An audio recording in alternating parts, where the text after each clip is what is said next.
apat, isang piraso ay tatlo. Yun mga kaigop, so laki oh.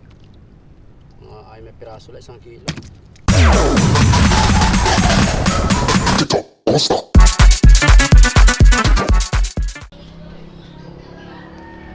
So yun, magandang araw sa inyo mga kaigops. Panibagong araw tayo ngayon at syempre panibagong vlog. Welcome to my YouTube channel, Kaigops TV. So ngayon guys ay ayusin na natin yung ating sagwanan. At medyo matagal-tagal din tayo hindi nakapaglambat itong mga nakaraang taon. So namimiss na natin yung ating ginagawa pagdalambat pagka ganitong season ng amihan. At kahit papaano ay nakaka-diskarte tayo ng pang-ulam dyan sa may tapat ng fishport. At nakakahuli tayo ng salasa at saka yung bugiw. So kaya minabuti natin, ayusin na natin ang ating sagwanan dahil matagal din ito na bakante. So ito guys ay katatapos na natin magpintura, ilang araw na nakalipas, tapos yung tarik. So ngayon ay ilalabas na natin doon sa may aplaya. Kaya ipapakita ko sa inyo yung pag-set up nito, paglalagay ng tarik mamaya. So ito na mga kaigops, so yan, bagong pintura na yan. Medyo natagalan din ang tambay ng sagwanan ito dahil nasa busy rin tayo nitong mga nakaraan. So ito naman ay nirepent lang natin para gumanda ang kanyang kulay. So ang kasko nito guys ay batikuling. Nasa 10 years ito guys, itong kaskong ito. Tapos itong ating sagwana naman ay nasa 7 years. Yan, pinturahan na rin natin ang orange. Yan, ganda na ng kulay. So yun naman guys ay service natin yan doon sa ating dalawang bangka, kay Boy Carlos at kay Boy Johan. So pwede rin natin kabitan niya ng makina na pang series sa ating bangka. Kaso lang ay wala namang gagamit. So kasyang kasya ang kwan dito. Makina kasi malapad, di kasko. Gano. So ilalabas natin mamaya doon sa tabing dagat at tayo maglalagay ng tarik at saka pakaway, yung palangoy, para bukas ay itatry natin kung makakahuli tayo ng pang-ulam sa fishport. Yan.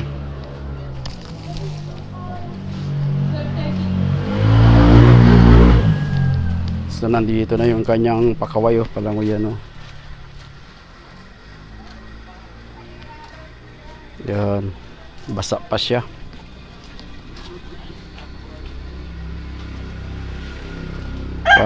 Pipintura lang natin kahapon mga guys. Mahirap pala yung gamit natin pintura ay Triton. So ngayon lang tayo nakagamit ng ganitong pintura. Tagal pa lang matuyo mga kaigops. Kahapon pa ito yung first coating, kahapon pa ito. So, hindi naman natuyo agad, tingnan nyo. Basa pa rin. So ito ang gamit nating pintura, Triton. Ngayon lang tayo nakagamit ito. Ayan yan, inamil. Pero okay naman yung kulay niya, matingkad. Ang problema nga lang, pagka yung tuloy-tuloy tayo magpintura sa bangka, ay matagal matuyo. So maabala tayo sa paggawa. Hindi katulad ditong gamit na talaga natin guys na pintura ito dati. Yan well coat. Yan, ito yung pinipintura natin doon sa ating bangka sa malaki. So sinubukan na natin yung Triton kung anong performance nya. So maganda rin siya, talagang okay. Kaso nga lang ang matatagalan tayo sa pagpipintura dahil kailangan tayo magpatuyo bago tayo mag-apply uli na panibago para kapit na kapit talaga yung pintura. So okay din naman ang performance, hindi na sila magkalayo. So abang-abang na lang mga kaigops at tayo ay maglalabas ng bangka. ating sagwanan at dadalhin natin doon sa may nandun lang naman guys yung ano, yun, nandyan lang yung dagat, kabila lang yan. Kaso wala may bakod, doon natin ililikaw sa may basketball court. So doon na natin isi-set up mamaya. At kukuha pa tayo ng pangtali doon sa ating bangka, doon sa Boyjuhan. So abang-abang na lang.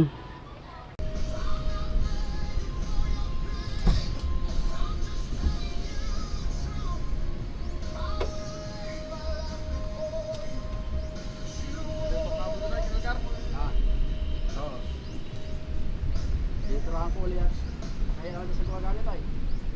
Lagi ako na unahan. Gusto mo ganyan ng lambat mo? Isa nga eh. Hindi dati ko, hindi ko wala na kanina. Ano ba ka? Hindi ko bumulot ka na yun. Ay, kahit na doon sa munti, hindi ko bumulot.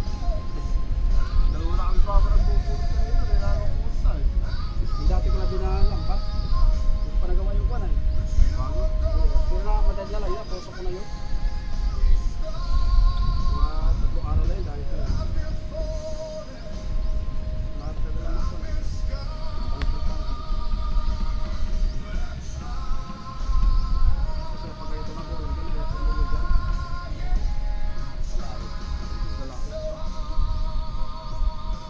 Oh, may pati area yun ng masiling.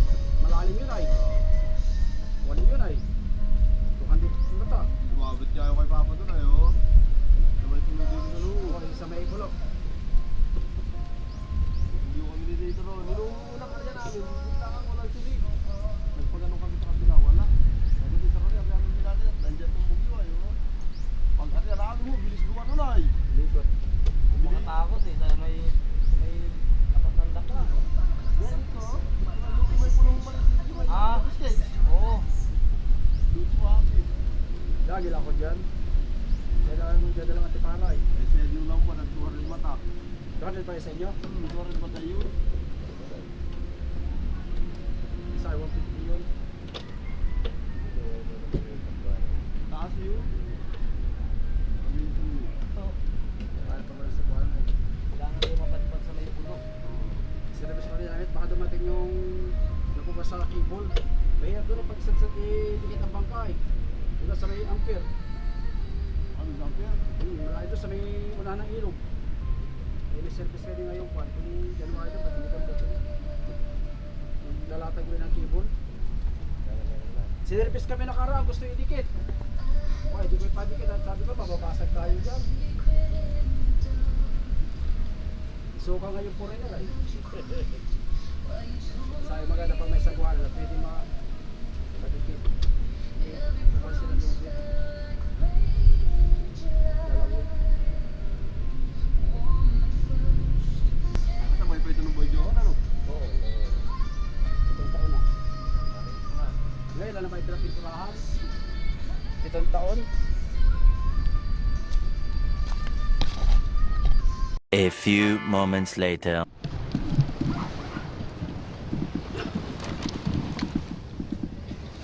Yun, good morning guys.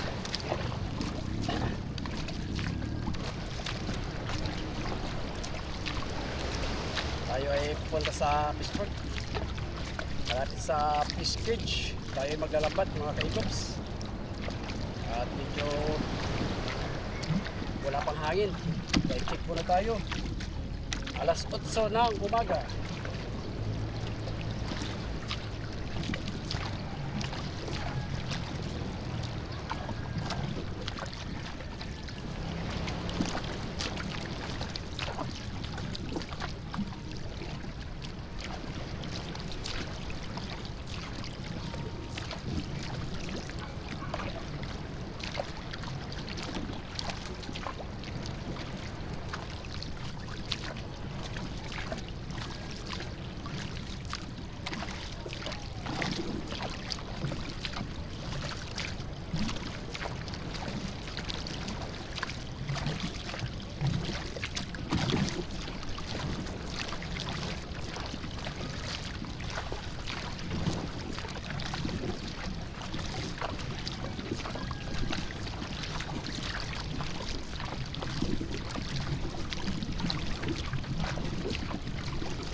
fishing ground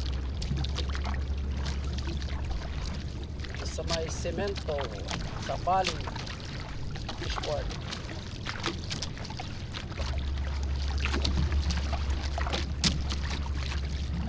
Dito guys yung mga ano, fish cage.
Guys, ulit tayo.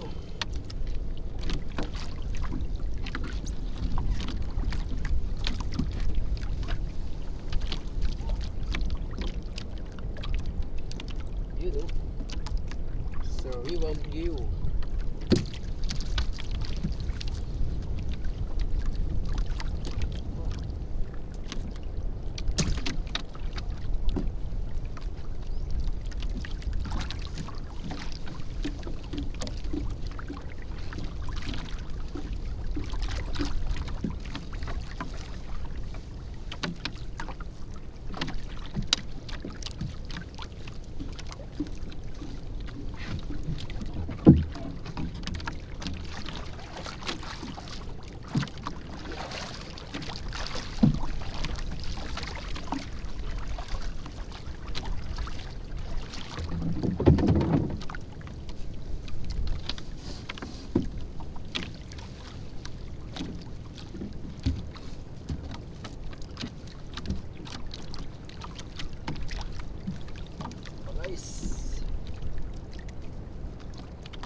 Apat na piraso ay tatlo. Sulit na guys, pang-ulam natin.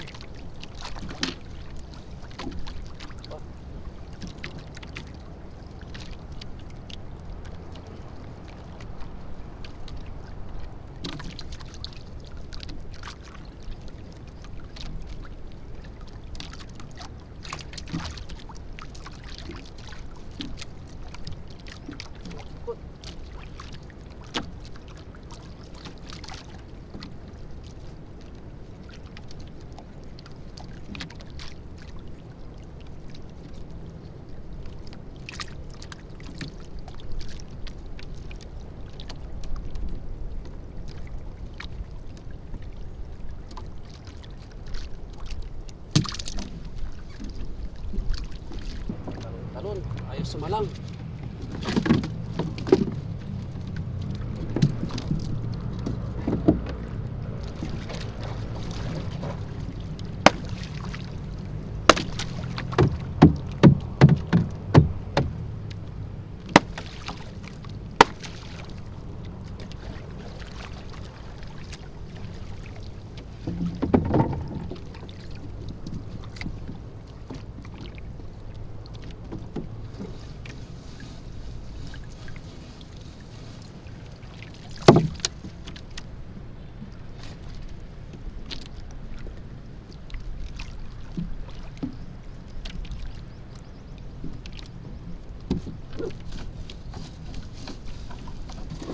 Uy, so yun, nakaalpas pa yung isa. Oh shit, dalawa na. Sayang. Talaga yun guys. Dalawa sana.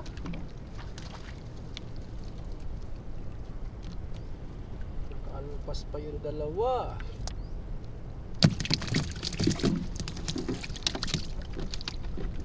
Oh, yun pala bang. Marami sa labas. Matalon-talon lang.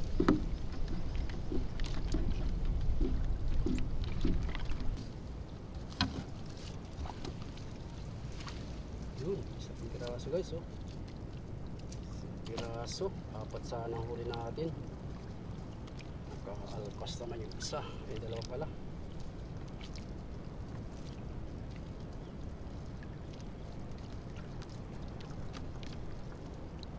Umutikot na sa lambat, umikot na umikot.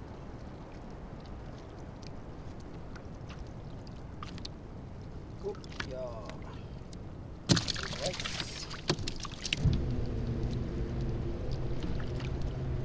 Guys, mayroon naman, malaki. Yan oh. Sayang yung dalawa kanina. Wala.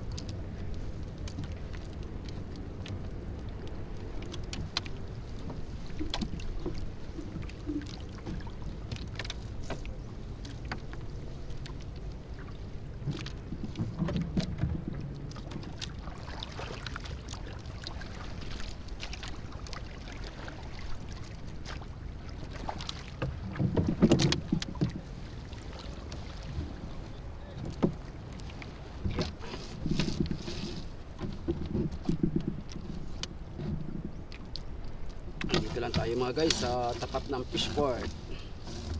Eh yung fishport oh, daming kwan. Daming mga local tourists. Papa relax. Tayo naman ay nagkukuan. Nag-fishing.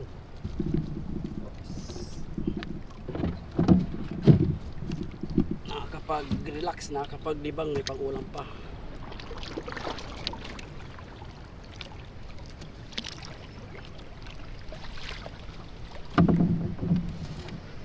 Right. So yun, nandito tayo guys sa tapat ng fishport, Umaria. Laot na kwan, gilid pala ng kwan, Fish Kids. So time check tayo ngayon, alas 9:22. So bantol ulit na lambat. May huli na rin tayo guys na ilang piraso.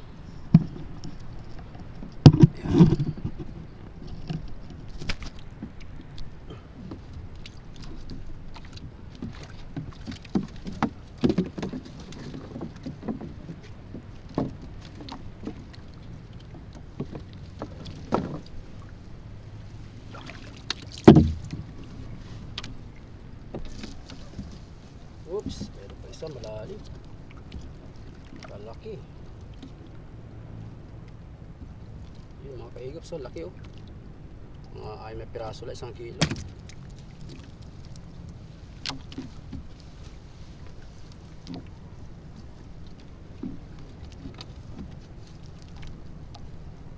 So yun mga kaigops, tayo'y patabi na at nakadilhensya na rin tayo ng kwan pang ulam. Salamat sa biyaya ng karagatan at libre na yung pang ulam natin sa umagang ito. Yan. Nandito tayo guys sa may gilid lang ng Fish Kids. Yan pala yung mga Fish Kids na yan guys. Yung iba ay wala nang laman dahil nawas out ng bagyo. So panibagong similya na naman.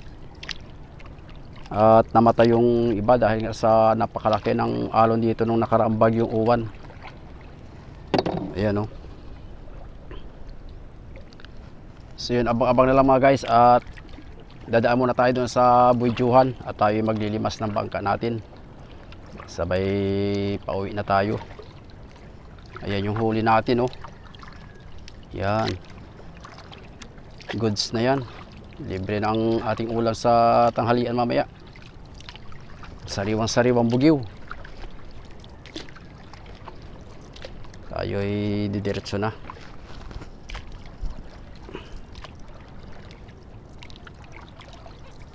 Kalmada ang dagat dito sa Panabi mga kaigops, pero sa may parting laot hindi advisable na mag-fishing. So maghihintay pa talaga tayo ng kalmada ng dagat at mahirap gumayak na malakas. Pahihirapan tayo sa laot, tapos delikado pa yung mga bangka natin. So yung dalawang pangulo nga yan oh, hindi pa nakakalaot. Nakakarga na yan ng yelo kahapon. Tsaka yung mga ibang bangka nakataas. So abang-abang na lang guys, tayo maglilimas muna ng ating bangka. Sasampa tayo dun sa Buidyuhan.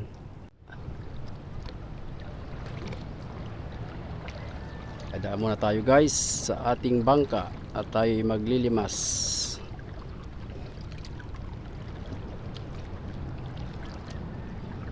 Katatanggal lang natin ang lumot yan mga kaigops. Kitain nyo naman yung ating pintura oh. Basta epoxy primer talaga, garantisado. Halos 2 patong lang yan guys.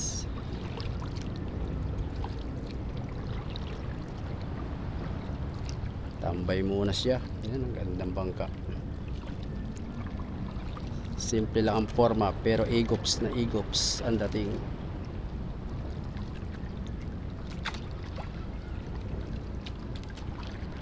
Sampay natin mga guys, tayo maglilimas.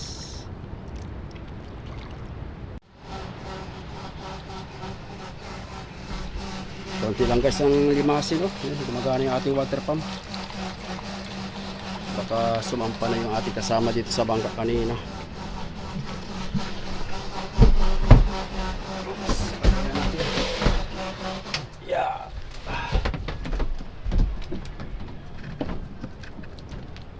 Check muna natin ang ating lubid. So okay naman pala.